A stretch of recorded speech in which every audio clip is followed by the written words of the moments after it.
Quand j'arrivais dans une entreprise, en fait, la première semaine, ce que je faisais, c'est un audit, c'est un état des lieux.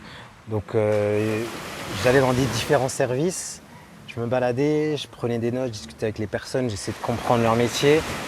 Et j'avais des outils, donc je regardais les temps de production, j'ai fait ça tu vois, dans la chocolaterie, dans les cannelés, dans le vin, j'ai fait ça dans un laboratoire aussi d'analyse départementale et j'observais les personnes, comment elles travaillent, j'essayais de trouver des axes d'amélioration, des axes d'optimisation et c'était vraiment intéressant, on appelle ça des audits. Donc je regardais un petit peu tout et je regardais tous les problèmes de communication, les gaspillages, toutes les pertes de temps, les pertes d'argent et j'aimais bien faire ça. J'aimais bien faire ça parce que j'avais une vision globale. Et il y a des, c'est du n'importe quoi en France, les entreprises. C'est du grand n'importe quoi. C'est des jeux de pouvoir, c'est des chamailleries. Il y a beaucoup de mal-être au travail. C'est des gens qui cachent des informations, des gens qui sabotent des machines. Et, un truc de mal. C'est Netflix en fait. C'est du grand n'importe quoi. Et quand on est ingénieur comme ça et on voit les dessous, et je suis parti. Non, non, en fait, non.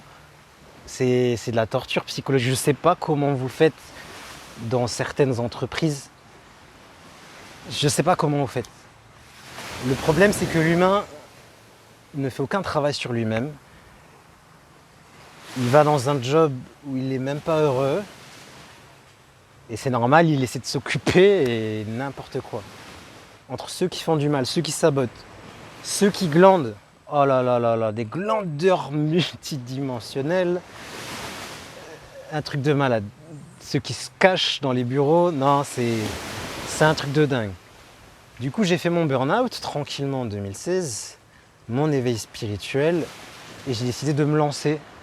Au lieu d'accompagner des entreprises, plutôt de le faire avec des personnes motivées, des entrepreneurs, des personnes qui sont sur leur mission de vie, qui ont envie vraiment de voyager, de travailler avec un vrai sens.